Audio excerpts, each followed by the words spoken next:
Alissar, this world of sword and sorcery, is doomed. And nowhere is this more apparent than up here in the northwest, in Beleth-Nagar, the last city of a dying species, the Deep Ones, the children of Father Dagon. Once chief among many, this city is now the last of its kind, the others having fallen to worship of false gods, the vengeance of Father Dagon, the pitfalls of their purity obsessions leading to inbreeding and degeneracy, and the warmongering of covetous neighbors. Through all this, Beleth-Nagar has endured, the first of its kind and now the last, sitting as it does here on this circular volcanic island, the visible part of the city up above the sea surface in the volcanic rock, while most of the city is hidden beneath the waves in this cavernous mouth of volcanic sheer rock surface extending down into a bottomless chasm where, legend has it, Father Dagon sits and observes from the pits, the depths below. Beleth-Nagar has endured, mostly avoiding the pitfalls of its brethren by intermingling with the neighboring humans. And it is the peculiar characteristic of Beleth-Nagar Deep Ones that they initially look more like their human ancestors and only over time evolve into the Deep Ones that they truly are before they are unable to exist on the surface and go below the waves. Father Dagon does not look kindly on his children, and thus the denizens of Beleth-Nagar continuously have to prove their guile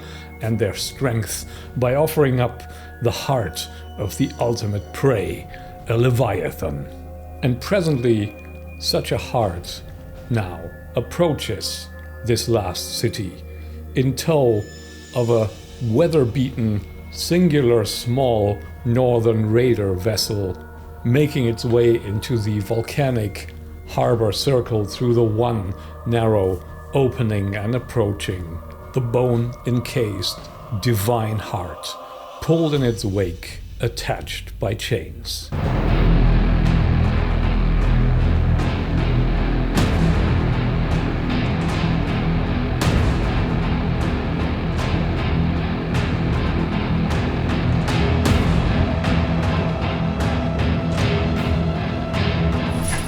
Hello friends, Anderson here. It has once more been a while, but as you may notice now from the somewhat changed perhaps image quality and the overall setup here, I have finally solved my technical difficulties that have been plaguing me for, well, pretty much the last year and have slowed things down on this channel quite significantly.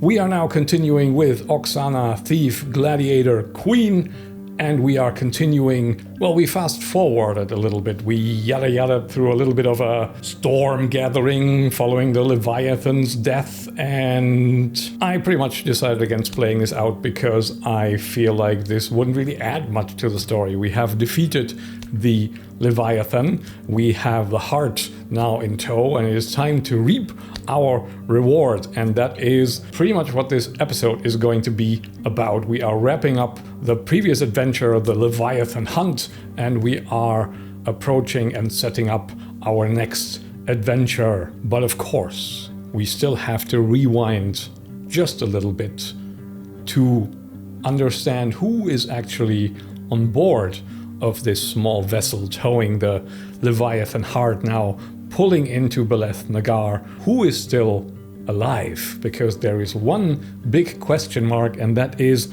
Genaha of the Khalidim. And so we now take our consequences table for being downed, basically. We do have a table here of what happens after combat is resolved when a character goes down to 0 hit points. It is here, the helpless table. We roll a die 6 to see what exactly happens. And we imagine the storm raging, the vessel bobbing, the northern raiders all busying themselves trying to maneuver next to this heart, trying to get these chains wrapped around it through these ribcage-like structures that encase it, and all in this chaos. Oksana only has one thing on her mind, and that is to get up to the top of the bobbing heart, where her companion Genaha is still crouched, impaled through the torso by this bony protrusion that has taken her out of the fight after she did a sizable amount of damage to the heart itself. And as Oksana crawls up to her companion, she is terrified that she might find her dead, and she's straining to see whether the crouched, hunched over figure is still breathing. That is a 5. That means butchered. Lose 1 point of roll die 6 strength or dex permanently. Ooh! That is 1 point of dex that Genaha now loses permanently, which leaves her prodigious strength of 15 untouched, but definitely puts her down a notch in terms of agility. So perhaps as she, assisted by Oksana, wrenches herself free from this bone spike, shuddering and suppressing a groan of pain, something in her sinew, something in her shoulder joint just breaks in a way that even time can no longer heal, and her mobility here is permanently reduced. But she's alive, so we can at least count on Genaha being still in the picture, which is quite fortuitous because I think we still need her as an answer to the prompt of, if we rewind all the way back to the beginning of the series, Oksana being released from Drengur, her father's prison, and the reason for that having to do with the love ally, which is why we have Genaha. So now I think is also a time to remember that this is actually something we are working towards, because we have a bunch of pieces in play. We have Hjalmar in play, we have Genaha here, and we have now this dynamic where Hjalmar is reaping the reward for the Leviathan heart, and I think we all are getting rewarded. So that's going to be part of this story today, is the reward ceremony with the Deep Ones. But one thing I think that we should do is first figure out what we're working towards with the framework we already have with our next adventure that we're trying to set up today. And I have one thing that I really want to do with the Black Sword hack that I haven't really had the chance to pursue, and that is the Black Sword component of this system, the runic weapon component. And considering we're working towards a reward here, I think I may just envision a scenario where the Deep Ones of Beleth-Nagar are housing or maybe even imprisoning such a weapon. And since I also want to do a little bit of prep is play here and set up the next adventure, maybe involve Oksana a little bit in her brother's story, because I do think that this imprisonment, love ally, prompt answer has something to do with Genaha and Hjalmar possibly interfering somehow here. I want to do a little bit of a sequence where we give Oksana a chance to recap a bunch of stuff that happens, maybe also become aware of a few things that are relevant to her relationship with her brother and her father, and introduce this Black Sword component, this weapon. So the day passes in a blur. As the small vessel pulls ashore, there is already a line of figures anticipating, knowing what this bobbing, enormous bone-encased thing is that this ship is towing.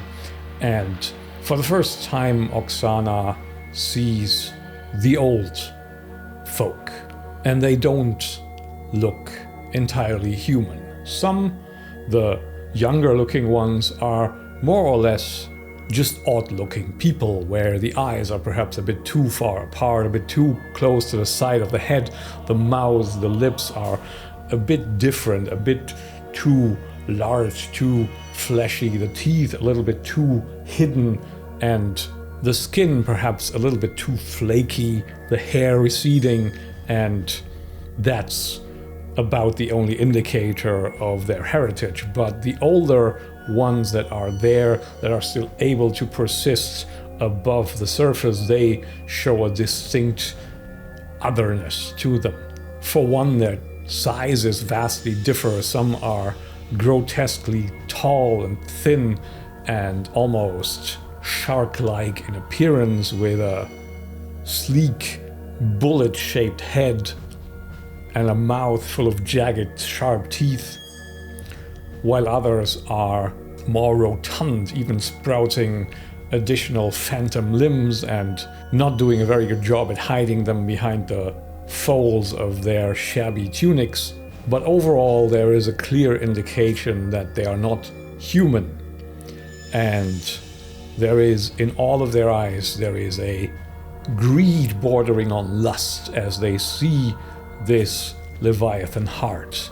The welcome is intense. There is a castellan of sorts welcoming Hjalmar, Narabala, Keinrich, Oksana, Genaha, as they one by one step off the ship and onto the volcanic rock into which these dwellings are built. Chief among them stands, of course, the palatial above-ground reception hall of the ruler, and of course, notably, the advisor of Hjalmar's connection to the silent council that we don't know all that much about, remains behind on the ship, looking rather uncomfortable. The party is whisked away and is assured that they will be received by the eldest, the majesty of Beleth-Nagar, but that this will happen the following day, because it is not as simple as simply stepping into the throne room, as the majesty does not dwell above ground and will join through the aquatic access into the throne and reception room. So they are provided with some luxurious looking chambers for visitors of state. So before long, Oksana and Genaha sink into soft pillows and we leave them to their own devices for a little while. Before, of course, eventually they both drift off into sleep, at which point our action begins.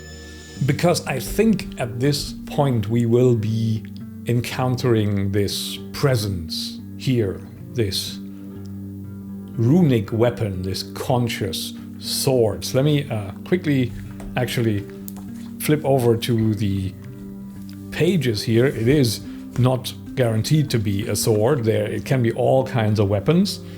So we can have warhammers, axes, naginatas, flails, scythes. We can have pretty much everything here. And I think before we let it speak to Oksana, we need to determine a little bit about its nature, about its personality. So first of all, we have a name and we need 3 die 12 for this. And I do not have enough d12s unpacked, but I will find them. Let's take a regular black one, a 1-ring one, and a blue one. Black one goes first, then white, then blue. It is the 2, the rapier, the... Oh, that's a 12, the Gandalf kind of logo thingy. The last, and that's the 8, the storm. I think I said white and then blue, right? Well, doesn't matter. We'll read it, this. So it's the rapier of the last storm. The last storm sounds nice and apocalyptic, so that actually fits our doomed world theme here. This rapier is involved in the events of the end times somehow. How does this weapon inflict damage? We roll a die 6. 4 with intelligence, cunning and distrustful, encouraging suspicion. If we wanted a way to sow dissent between Oksana and Hjalmar, I think we found one. So int damage, that is 12. That's certainly a lot of damage. The weapon seems to be made of coral. Okay, that fits very well. So considering the deep ones and their underwater preferences. When an enemy is killed, the weapon turns their body to ashes. Maybe we're getting a sort of a lightning strike animation here when we stab someone to death and they just start burning up. And we know where the weapon can be found. We know that the deep ones are currently imprisoning the rapier of the last storm.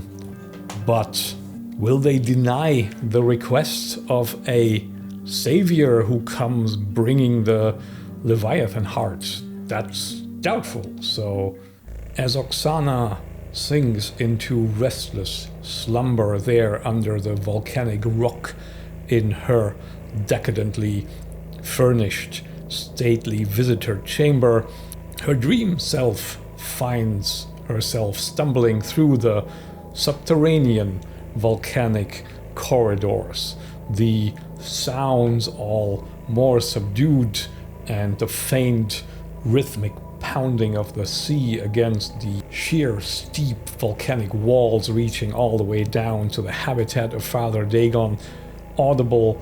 And in this dream she somehow knows that she must reach someone somewhere, and she can hear them whisper. And what she hears in her head is a voice that is both ingratiating but also has a hint of arrogance and innate superiority to it. And the whispered words she hears all send the message of, "Come, find me, free me. I have waited for one such as you. Together we will do great things in this world and to this world." But as she creeps along, she also has the sense of being followed and of there being someone out there, a presence that is trying to keep her from reaching this voice, is trying to suppress this voice, because that someone is also aware of this voice's existence. And here, unbeknownst to Oksana, lying there tossing and turning in her sheets, the little advisor meditating on Hjalmar's ship briefly appears in front of our mind's eye, and we understand that this is the presence picking up on this chaotic energy in this exchange between this cunning yet vicious weapon that appeals to Oksana's self, her also having grown up in this decadent city here in Tarentus, now occupied by the forces of order. Her whole life, Oksana having been more neutral/chaos aligned, and sensing that she's no friend to order and that this meeting of those two would not be beneficial, the little advisor, daring not to set foot into Beleth-Nagar, is trying nonetheless to suppress and to intrude and to end this dream. And thus, as Oksana creeps along these corridors in her dream state, she hears these heavy footfalls that make no sense of being here, and yet she recognizes them as the thudding bronze boots of the grim angel animated statues that were there when her hometown fell. Daring not to look over her shoulder, she tries to gain some distance from this ominous threat in her dream. And I think I want to do like a little sequence here where we maybe make like a 4-tick success and failure state marker where we can we'll do a little ability check, and every time Oksana uncovers like one of the elements of the things that I want her to see and that I maybe want to remind ourselves of, that these are all items that we have in play that we can use to set up our next adventure. And if she fails, then at some point she gets caught by the Grim Angel and the dream is over. If she doesn't actually succeed in uncovering anything about the sword itself, which I think maybe will make it here, this is existence of sword, or scimitar, rapier rather. If she doesn't uncover it, she can't really ask for it, so we're not going to get this in this adventure. I just like to give it a chance. And let's see, let's get our character sheets a little bit more into view. We're over here, maybe. I think since we're operating here with within some sort of unreality, I don't know whether our attributes function the same way as they would in the real world. I can just ask a question. So do we just sneak with dexterity, or do we sneak with, let's say, a mirror attribute? We sneak with perhaps wisdom, and our strength is our intelligence here. Do we use our attributes as if we were awake? Yes or no? That's a hell yes. Okay, so our attributes work the same. So if Oksana is now trying to escape and evade the first Grim Angel pursuing her, she makes a dexterity check, which is a really good attribute for her. It's a really good attribute for her. So does that immediately buy us 2 progress? I think so, because that's a critical success. I feel like the dice madness hasn't really subsided yet. But this may actually be a good point in time to address the suspicious influence over Hjalmar, because we also want to foster a little bit of suspicion between Oksana and Hjalmar. And so the rapier of the last storm will be insinuating and showing her these flashes of scenes before her eyes. And as she creeps along the corridor, she sees the initial meeting of this wizened, childlike, yet also somehow ancient-looking emissary reaching the court of Drengur some months, perhaps even a year or more in the past, seeing the suspicion, seeing the shadowy figure perhaps even of her father, whom she never has laid eye on, hunched over in a high-backed chair, but not really visible, the features not really visible, just seeing that burden of age and weariness, and seeing the receptiveness in Hjalmar. And while that in and of itself isn't a very interesting item of information, the next revelation that she gets is a little bit more illuminating, because she sees, after she understands that Hjalmar was open to the whisperings of this advisor and that he has thrown his lot in with whatever cause this advisor represents, she also flashes back now on a scene that she'd maybe much rather forget, about the fall of Tarentus, but she sees it now from another perspective, where initially having met Genaha on top of this building, lying there flat on the roof, looking down on these marching columns, then flashes on in the center of one of the rear columns marching, these soldiers clad in their armors, accompanied by the Grim Angel statues, carrying sort of a palanquin covered in the center of this parade-like invasion, and flashing there on a scene where the palanquin curtains are briefly drawn to the side by its occupant, and it's a similar looking figure,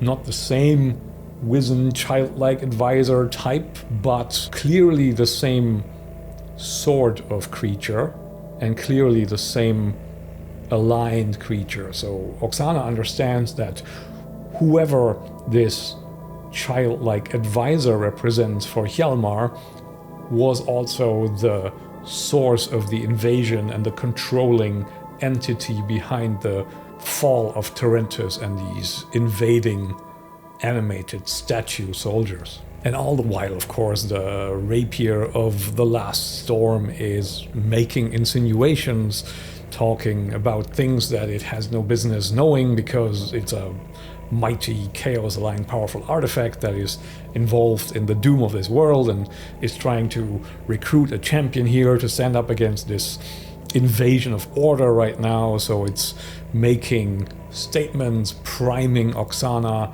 with information, telling her things that make her question Hjalmar's allegiance, asking her whether she knows whom she's thrown her lot in with and whether this is really in her best interest, and perhaps also enlightening her a little bit about, your brother was exiled for a murder plot by your father. How do you know you're not the next on the list of the ones that are inconvenient for his path to the line of inheritance? And sowing these little seeds of doubt and discontent, and of course making Oksana very skeptical now about her interactions with Hjalmar. And I guess maybe at this point we have Oksana ask who she's dealing with and trying to find out who's talking to her, because we're like on the precipice of figuring this one out. And as she asks, the thudding of the statue comes closer again, and maybe this time we'll let's do an intelligence check as we come to like a fork in the road where some path leads up, one down, one straight, one around the corner, and she has to pick to see where she goes to escape. And maybe if she picks wrong, then there's like one of these grim angels suddenly coming towards her. We'll do it with intelligence.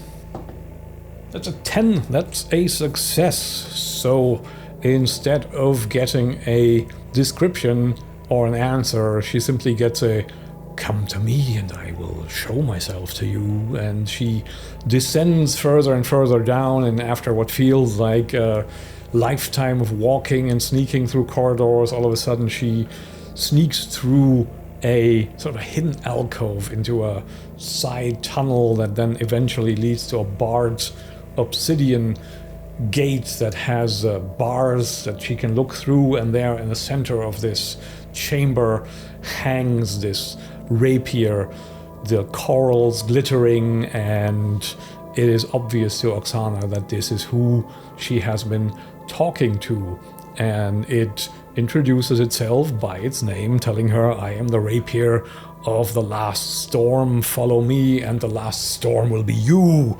And there we also get this sense of let us strike a bargain. When the majesty of Beleth-Nagar asks for your reward, do not pledge your reward to Hjalmar, as was the original plan, to get a contingent of troops, which I feel like would be what Hjalmar is asking for. He will ask for what he originally set out here, is to find a way to return from his exile, and doing so in strength. So he wants Deep One allies, troops for a year and a day. I think that's like decent terms. And he relies on all the allies that he's gathered to also make that their pledge for a reward. At least he relies on his crew and his sister, because that's sort of the implicit agreement there, that they return together, they return with their army, and so he assumes that Oksana will also ask for a contingent of military strength, and instead the rapier of the last storm tells her, "Ask for my freedom." Now we got one more box to tick here, where we can reveal another little element of information about perhaps the global conflict at play here, and perhaps this is more of a hiding situation where now the footfalls are coming into this corridor. Oksana feels boxed in, and she's looking around and trying to find some place to slip in, to hide, to press herself into a crevice, and maybe we'll do it with wisdom. And we succeed again. Okay, the dice luck holds up scandalously, which of course will only result in more spectacular and more interesting failure down the line. And I think what happens now is that Oksana is bombarded with a sequence of just events that are being shown from all places all around the world, where hear the theocracy and the Picts are at war, and we again see these marching columns and these bald childlike wizards, psionics, pulling the strings behind. We flash on the Flotsam Kingdom and ships pulling up, and also an invasion looming there. We see one of the advisors whispering in the ear of the pharaoh of the land of the Black Pyramids, and it's just a whole bombardment of information that tells Oksana that there is a storm already happening, but it is a weak storm compared to what the rapier of the last storm can unleash with Oksana as a tool. And it tells her, I can be the thing that guides you to greatness. One day you will be queen. Because we've already determined that destiny for her. Just need to figure out how to squeeze the gladiator in there, but we will cross that bridge when we get to it. For now, I think Oksana wakes up with a shudder, and it is the next day, and the reward ceremony should now happen. And of course, we have no doubt that now Oksana will be asking for this rapier.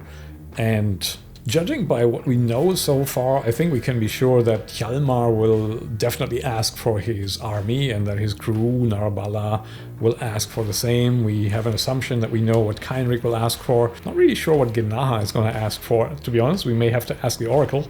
But we can be pretty sure that perhaps even the paths divide here a little bit. So Keinrik for sure will get a vessel back, so that's an option for Oksana to sail away with him on her own again, on her own path, and not having to accompany Hjalmar. Hjalmar most definitely will take his newfound allies back to his homeland in the Northern Raiders, and maybe I have an idea actually for this next adventure then. If Oksana is now at a point where she's doubting Hjalmar a little bit, perhaps our next adventure can be that they nominally part ways, but that Oksana and Keinrik will try to get to the Northern Raiders territory and get to Drengur ahead of Hjalmar. So our next adventure will be a sea crossing and getting to the Northern Raiders and meeting Drengur and seeing how all this intrigue can unfold. If Hjalmar gets there now bringing troops, and what's his intention? Is he only proving himself to his father? Is he trying to usurp his father? We don't know enough about the murder plot that he was exiled for. Did he murder a sibling or someone else in the line of succession? Did he even try to go after his father? The only thing we know is that we assume that Drengur sort of sent him away to mature, and because he needs a bit more time in the oven, and to come back when he feels like he can justify his return. And we know right now that he thinks his justification is to bring this military might that he secures to the Northern Raiders, whereas maybe now Oksana is a little bit in the camp of, I want to meet my father before I'm with my brother there and already be seen to throw my lot in with him. That could be what we take away from this, now that we've managed to create this little bit of a rift between the two of them that I needed to somewhat artificially engineer because of the prompt situation that we are working with, all the framework that we've set up. And so that's for sure going to be a component of our next adventure here. But before we get to that adventure, we of course have a look at the reward ceremony that happens in this great volcanic domed hall, the back half of which drops off into a still surface of water connecting somehow to the sea, from which rises the grotesque, oversized form of the ruler of Beleth-Nagar, a almost toad-like entity of bloated shape and a fishy head drooping down, this corpulent hybrid of something that may have once been human but is now centuries old and has been warped into a amalgamation of fish-like, squid-like features with various pseudo limbs dangling from this scaly skin and just overall quite a terror to look at. The Deep Ones, the Castellan, stands there at the edge of this pool from which the majesty rises, and around in the lines of the wall there against the sides of the chamber is the populace, the above-ground populace of Beleth-Nagar, as the group approaches, with Hjalmar and Oksana and Genaha at the front, and Narabala, Heinrich then falling into step behind, and the crew sort of lining up behind and around them, and everybody walking up in front of the Castellan, who then also serves as the translator for the majestic entity that just communicates in these bubbling kind of sounds, as the Castellan expounds on the gratitude of the majesty and the feat that has been observed to the boon of Beleth-Nagar, and that they can have any reward of their choosing, should it be within the power of the majesty to grant, and then to ask to step forward and claim their prize. So Hjalmar comes to the fore, and in his somewhat sneery, nasally voice lays claim to a contingent of your finest troops to serve me for a year and a day, which causes a murmur among the populace, but the Castellan simply nods and translates it for the majestic entity, which burbles up something that is no doubt assent, because the Castellan beams and translates it back to the gist of the message being that we have an accord, and then goes through the rows of Hjalmar's crew, each of whom throws their lot in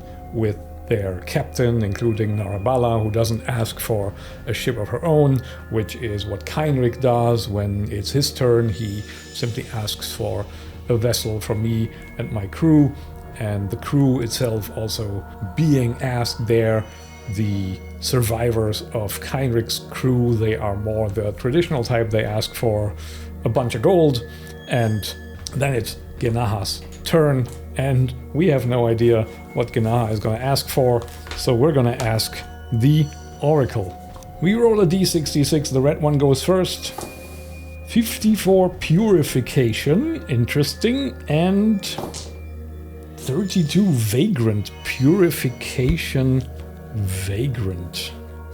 At heart, yeah, roaming around, wandering from place to place, somewhat associated with more of a negative connotation, but essentially only meaning sort of to roam around and be a bit unpredictable. Purification vagrant. We'll leave that a cliffhanger, because Genaha asks last. First, before her, is Oksana, who raises her voice, and as everyone requests her to also make the same request as her brother, she instead raises her voice and says, I seek freedom for and custody of the rapier of the last storm, which in the crowd of bystanders sows part confusion of the ones that don't even know this thing exists, and sort of terror and outrage in the ones that do, and even the Castellan's eyes widen, and there is a reaction from the ruling entity that doesn't need any translation either to understand what Oksana is saying, nor does the response require a translation, because the ruler reacts simply with a which is pretty much the opposite reaction to the one Hjalmar has, who frowns and keeps his composure but glares daggers in the direction of his half-sister. And that's where we're leaving it for today. Thank you very much for watching. If you have an idea what our purification vagrant could be, leave me a comment, and I'll catch you next time. Bye for now.